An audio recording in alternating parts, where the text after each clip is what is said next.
proper wine for proper heroes. Yeah. Maybe I'm not the most pleasant man, I'll admit it, but...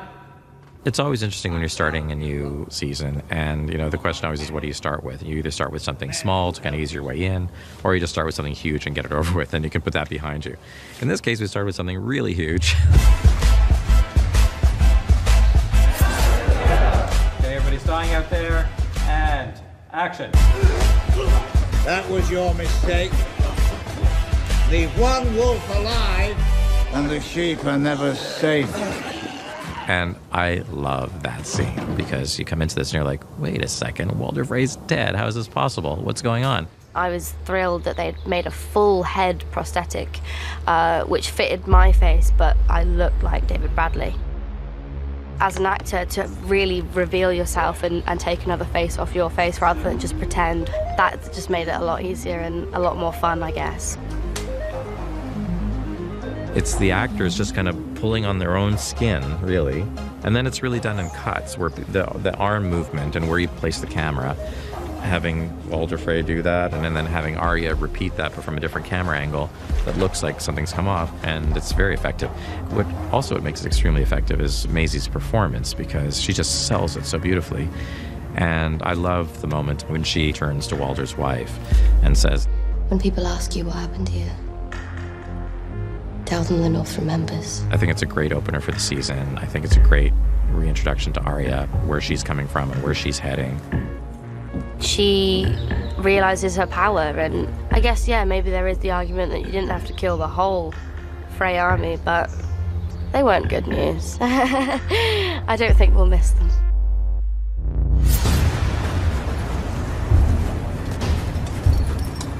I think, starting with the Army of the Dead, basically why that's really important is that this is the common enemy. This is like the bottom line. This is what everybody in the end is going to have to face. It's the enemy that is beyond all enemies. It's like the one thing that nobody really knows how to fight. And so the big question is, are these people going to get their act together? Are they going to figure out a way to fight the big enemy, or are they going to just eat each other alive before that even happens?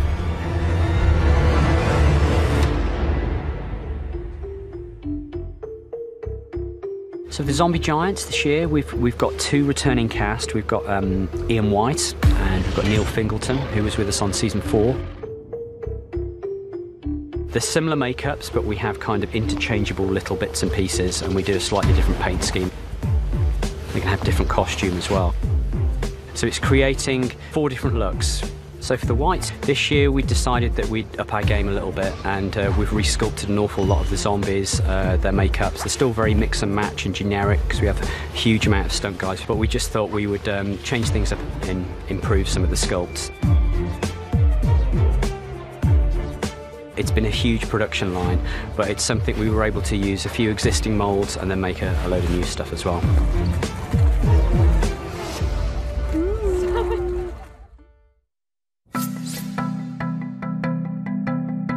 It's a pretty song.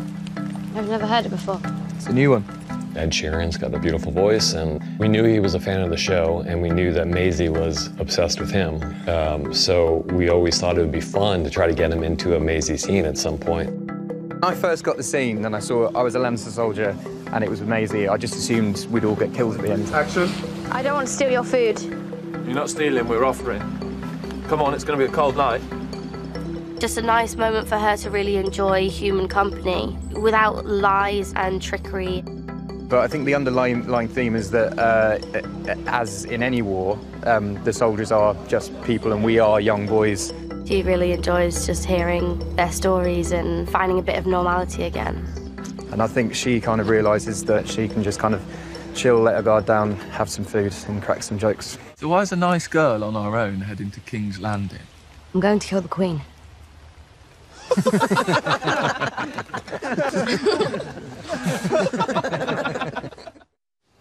And then to Highgarden? Then you go to Highgarden? I'm not sure how much time.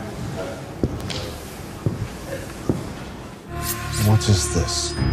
It's what we've been waiting for our whole lives. Shooting that map room scene was a really big thing, and very extensive conversations with Lena and Nikolai about that. You afraid of me? Should I be? There's a great amount of need for revenge for her. Enemies to the south. It's like she needs to put everything to sleep that causes her pain. Enemies to the north. And she's now just on this very driven, focused path to world domination. And of course we're introducing this whole new set, which is in this courtyard in the Red Keep, where there's a hand-painted map. Of course you want to show this incredible thing, and also it has great metaphorical value. There she is walking all over the known world when thinking about, you know, ruling it. So you kind of want to do justice to that aspect of it as well. We thought that a painted map on the ground, that seemed like a good idea. Enemies everywhere. We're surrounded by traitors. We knew that Jim Staines, the graphic designer, would create something amazing, and he worked so hard on it. We wanted to have some allusion to the opening title sequence, and that just meant using some of the lettering, some of the imagery, and coming up with good colors, and then working it out basically on a computer. Then we had an image which we could print out, which was the right size. Had to do pseudo-medieval drawings of towns, lots of lettering, lots of conversation with the designer especially. Then we had two guys come in, Dave Packard and Greg Winters, who came in to actually paint the image that I had designed onto the floor. The man who is firmly but politely dismissed at the beginning of the scene by Jamie Lannister is indeed Jim Staines, who designed and created the map to begin with. I don't think being down on his knees for quite so long was as much fun as he thought it would be, but he did well. That, very nice. Loved it. Okay, moving on. Seymour.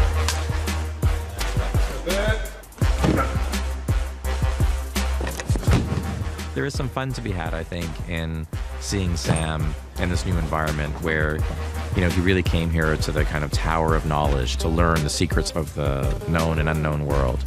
And he's really just, you know, a cog in this machine. Sam has quite a miserable time. A man's dreams not matching up to the reality. We don't lean on montage that often in the show, partly because montages, to do them right, take a lot of time and a lot of resources. Bernie came to us at one point and she said, we've got 3.5 days scheduled for this montage, which is a long time to shoot what is maybe a 2-minute montage. You know, in the end, when we cut the scene together, it was hilarious.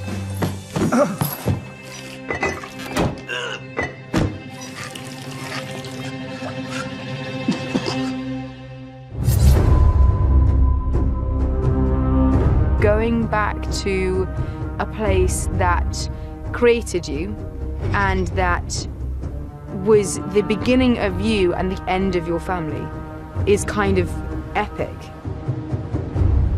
Danny coming home was a really interesting sequence, and I think what was really lovely was that doing it for Game of Thrones and doing a sequence like that, you can really do it properly. Like, you can really take your time with it. You can really give it its due as a real moment.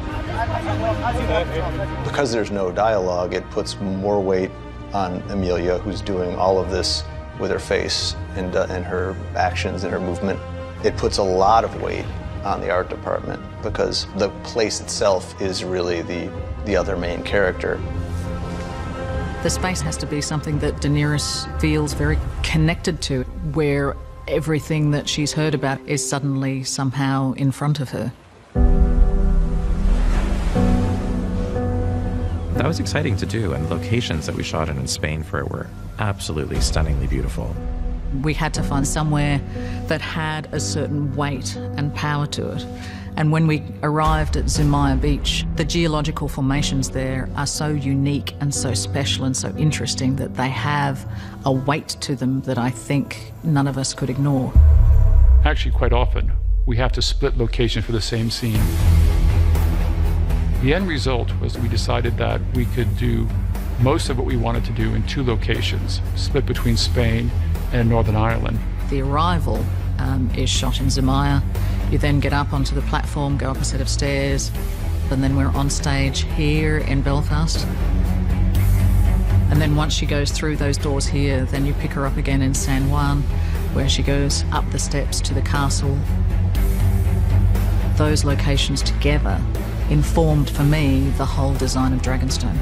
And it all came from those really unique rock formations, which are so, so special and very unique just to that part of the world.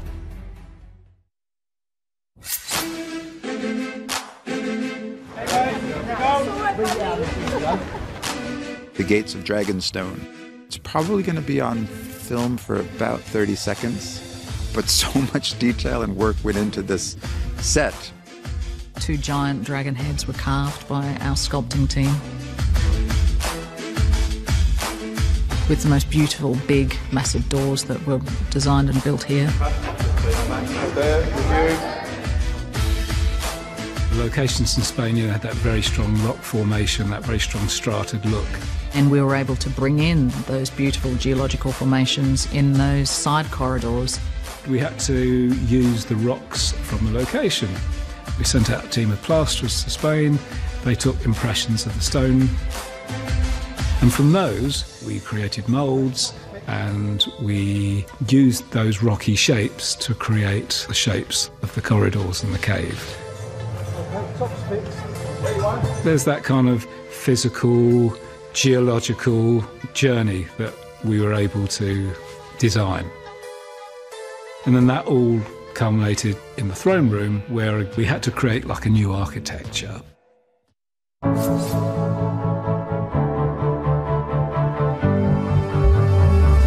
It's a lot of work. It was very, very labour intensive. I can do it without looking. Looks brilliant. It's going to be dramatic. Yeah, it's really dramatic. Yeah, the angles are fantastic. Dragonstone, of course, had been established in previous seasons before I came, so we had the Dragonstone map room, so it was already established as a cave-like space. So I wanted this set to sort of start in the cave and grow out of it. And then we were able to bring in those beautiful geological formations in that throne, the Dragonstone throne, which I think is, a really powerful sort of statement.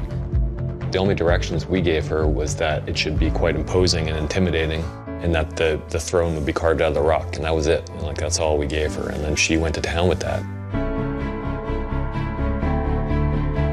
The first time we saw it all lit for a scene, that was pretty dramatic. As we were building it, people would walk through this set and they would feel, I feel very uncomfortable here. It's not a room where I want to spend a lot of time. So it was a new approach to an audience chamber, which was not welcoming people in. It was basically making people feel uneasy and intimidated. Yeah, I think it's maybe the best set that we've ever built. It was really impressive. We couldn't wait to shoot it. The audience chamber is incredible. One of the most staggering sets that I've had the privilege of being in. Every moment of that journey from the ship to the place where she's actually going to stand and plan her conquest, there's a different flavor to each one of those moments. And you realize this place where she was born, there was a whole culture there, there's a whole world there, and you get a real taste of it and the uniqueness of it. And the coming home is really very dramatic. Shall we begin?